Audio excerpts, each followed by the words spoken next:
Je n'oublierai jamais cette nuit-là. Sous la pluie fine de Paris. Quand Quentin m'a embrassé pour la première fois comme si le monde allait s'arrêter. Ses lèvres tremblaient contre les miennes. Et dans ses yeux, je voyais tout, la peur, le désir, l'amour qu'il avait retenu pendant des années. Et moi, Romain, j'ai répondu à ce baiser avec une violence contenue. Parce que je savais que ce moment allait tout détruire. Romain, si on fait ça, il n'y aura pas de retour en arrière. Avait-il murmuré. La voix brisée. Les mains agrippées à mon manteau comme à une bouée. Je sais. Ai-je répondu. Et je m'en fous. C'était un mensonge. Je m'en souciais terriblement. Parce que Quentin n'était pas seulement mon meilleur ami depuis le lycée. Il était fiancé. À une femme. À Héloïse. La fille parfaite que sa famille conservatrice catholique avait choisie pour lui depuis l'enfance. Et moi. J'étais le fils unique d'une famille bourgeoise de Neuilly-sur-Seine. Censé reprendre l'entreprise familiale de vinification en Bordeaux.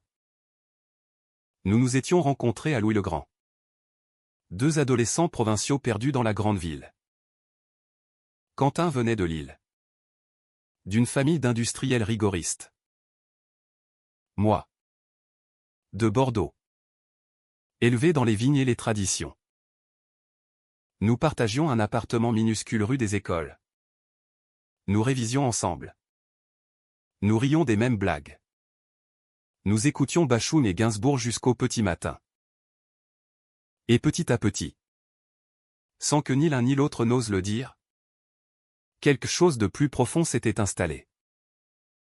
Les premiers signes étaient subtils. Une main qui s'attardait trop longtemps sur l'épaule. Un regard qui durait une seconde de trop. Une nuit où, ivre après une fête étudiante, nous nous étions endormis l'un contre l'autre sur le canapé. Je m'étais réveillé avec son souffle chaud contre mon cou. Et j'avais compris que je ne pourrais plus jamais le regarder comme un simple ami. Mais Quentin luttait. Il allait à la messe tous les dimanches avec sa famille quand il venait à Paris. Il parlait d'Héloïse avec une tendresse forcée. Il sortait avec des filles. Une après l'autre. Comme pour se prouver quelque chose. Et moi. Je faisais semblant de ne rien voir. Je sortais avec des femmes aussi. Je mentais à tout le monde. À mes parents. À moi-même. Jusqu'à cette nuit de novembre 2018. Sous la pluie battante du quartier latin. Nous venions de quitter une soirée chez des amis communs. Quentin avait bu plus que d'habitude. Il était silencieux dans le métro. Et quand nous sommes sortis à Saint-Michel, il s'est arrêté net sous l'averse. Romain, j'en peux plus. Il m'a pris la main. Brutalement. Devant tout le monde. Et il m'a embrassé. Le monde a basculé. Les mois qui ont suivi ont été les plus beaux et les plus douloureux de ma vie. Nous nous voyons en secret. Des nuits volées dans des hôtels discrets du Marais. Des promenades tardives le long de la Seine. Main dans la main quand personne ne regardait. Des mots d'amour murmurés dans l'obscurité de mon appartement de Montmartre où j'avais emménagé après mes études. Quentin disait qu'il allait rompre avec Héloïse. Qu'il allait tout dire à sa famille. Qu'il choisirait notre amour. Mais il repoussait toujours. Après Noël. Disait-il. Après le mariage de ma sœur. Quand papa sera moins stressé avec l'usine. Et moi. Idiot amoureux. J'attendais. Je croyais que l'amour suffisait. Je me trompais. Un soir de mars 2019. Il est arrivé chez moi en larmes. Blanc comme un linge. Ils savent. Sa mère avait trouvé des messages sur son téléphone. Des photos. Des mots. Tout. La confrontation avait été terrible. Son père avait hurlé. Sa mère avait pleuré. Ils avaient parlé de péché. De honte. De déshonneur pour la famille. Il lui avait donné un ultimatum, rompre immédiatement avec moi. Épouser Héloïse comme prévu. Et guérir de cette maladie. Sinon, il le renierait. Et Quentin, terrifié, a choisi la sécurité. Il m'a quitté ce soir-là. Je t'aime, Romain. Mais je ne peux pas perdre ma famille. Je l'ai supplié. Je l'ai insulté. Je l'ai haï. Et puis je l'ai laissé partir. Les années qui ont suivi ont été un vide abyssal. J'ai quitté Paris quelque temps. Je suis parti à Bordeaux. Reprendre l'entreprise familiale comme prévu. Mes parents étaient ravis. Leur fils unique. Brillant. Sérieux. Enfin sur la bonne voie. Ils me présentaient des filles convenables. Je souriais poliment. Je sortais avec certaines. Rien. Le vide. Je suivais Quentin de loin sur les réseaux sociaux. Il avait épousé Héloïse en juin 2020. Une grande cérémonie dans le Nord. Des photos parfaites. Lui en costume. Elle en robe blanche. Sourire figé.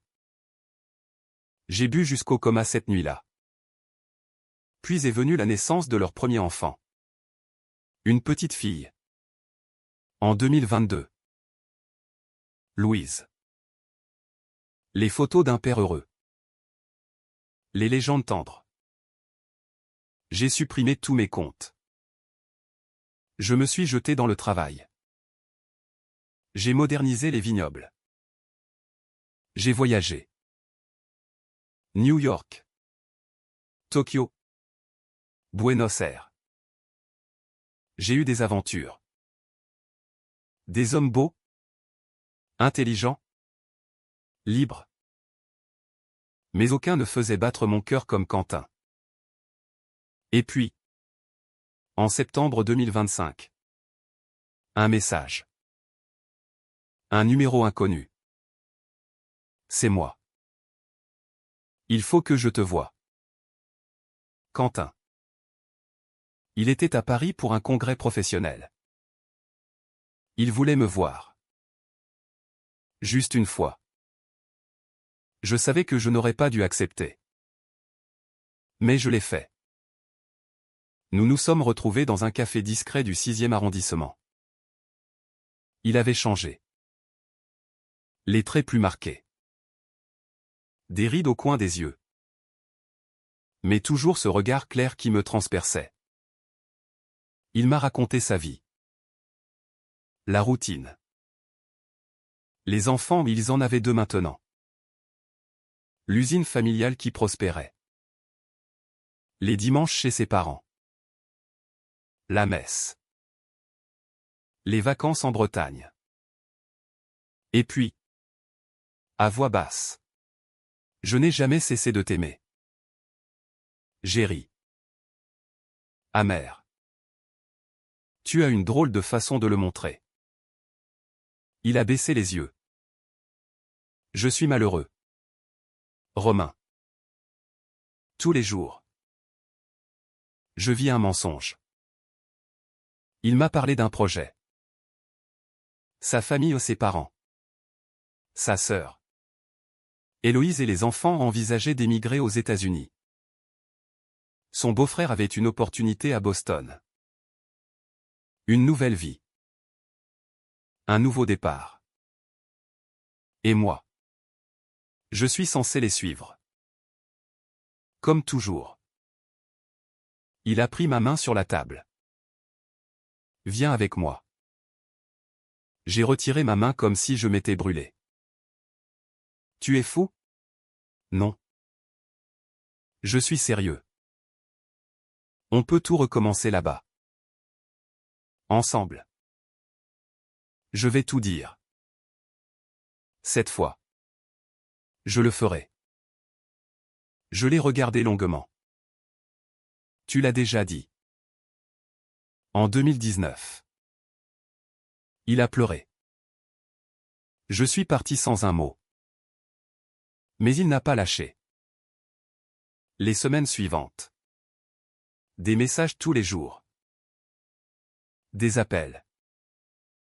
Des lettres.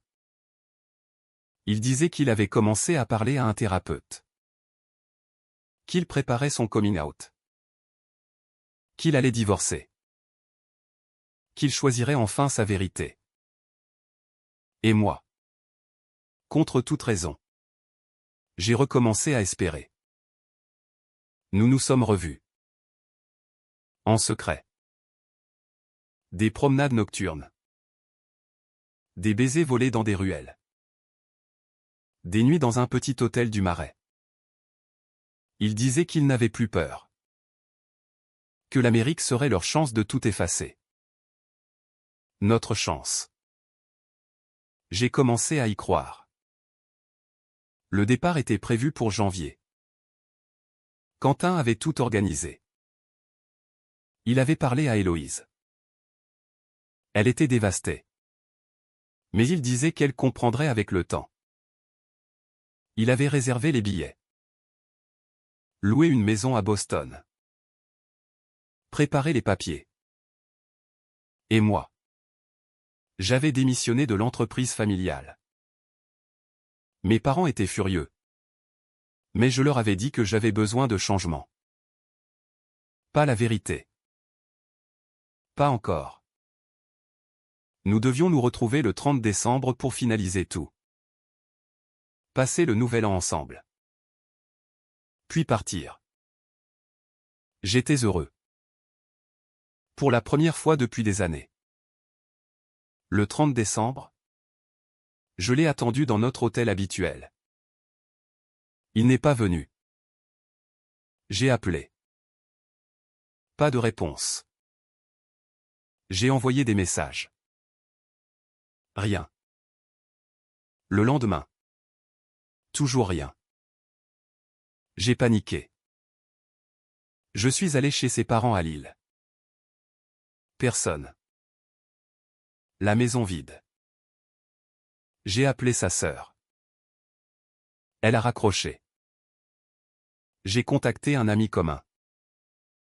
Et là. La vérité. Quentin avait fait son coming out. À toute la famille. Le soir du 29 décembre. Ça avait été l'enfer. Son père avait crié. Sa mère s'était effondrée. Héloïse avait pleuré avec les enfants dans les bras. Il lui avait donné un ultimatum final, choisir entre moi et eux. Et Quentin. Quentin avait choisi eux. Il était parti avec sa famille. En Amérique. Le jour même. Sans un mot. Sans un au revoir. Juste un message. Arrivé 2 jours plus tard. Je suis désolé. Je n'ai pas pu. Pardonne-moi. Ne me cherche pas. J'ai hurlé. J'ai tout cassé dans mon appartement. J'ai bu jusqu'à l'oubli. Les mois suivants ont été un cauchemar éveillé. Je n'arrivais plus à travailler. Plus à dormir. Plus à vivre. Je voyais son visage partout. Dans chaque rue de Paris. Dans chaque reflet. J'ai appris les détails par bribes. Quentin vivait maintenant à Boston. Il travaillait dans l'entreprise de son beau-frère. Il avait repris sa vie, normale. Héloïse avait pardonné. Les enfants grandissaient. Il n'avait plus aucun contact avec le monde d'avant. Il avait disparu de ma vie. Comme s'il n'avait jamais existé. J'ai sombré. J'ai fait une dépression. J'ai été suivi par un psychiatre. Mes parents, inquiets, m'ont forcé à revenir à Bordeaux. J'ai accepté. Je me suis enfermé dans la maison familiale. Je ne répondais plus à personne. Et puis, un jour de juin 2026. Une lettre. Une vraie lettre. Sur papier. Avec un timbre américain. L'écriture de Quentin. Je l'ai ouverte. Les mains tremblantes. Il écrivait qu'il ne supportait plus le mensonge. Qu'il avait tout avoué à Héloïse. Cette fois pour de bon. Qu'il avait demandé le divorce. Que sa famille l'avait renié. Qu'il était seul à Boston. Qu'il souffrait. Qu'il m'aimait toujours. Qu'il voulait que je vienne. Que nous recommencions. Pour de vrai. Cette fois. Sans mensonge. J'ai pleuré pendant des heures. J'ai haï sa lâcheté. J'ai haï sa souffrance. J'ai haï mon amour pour lui. Et puis j'ai pris une décision. Je suis allé voir mes parents. Je leur ai tout dit. Ma vérité. Mon amour pour Quentin. Ma douleur. Ils ont pleuré. Ils m'ont pris dans leurs bras. Ils m'ont dit qu'ils m'aimaient. Quoi qu'il arrive. Pour la première fois.